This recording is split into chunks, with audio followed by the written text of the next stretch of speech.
లోకం ఒక మాయని తెలుసుకున్నాను.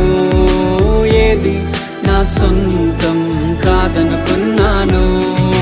తప్పిపోయిన కుమారుని నేనైతే నా కొరకై నిరీక్షించే తండ్రి నా యేసు.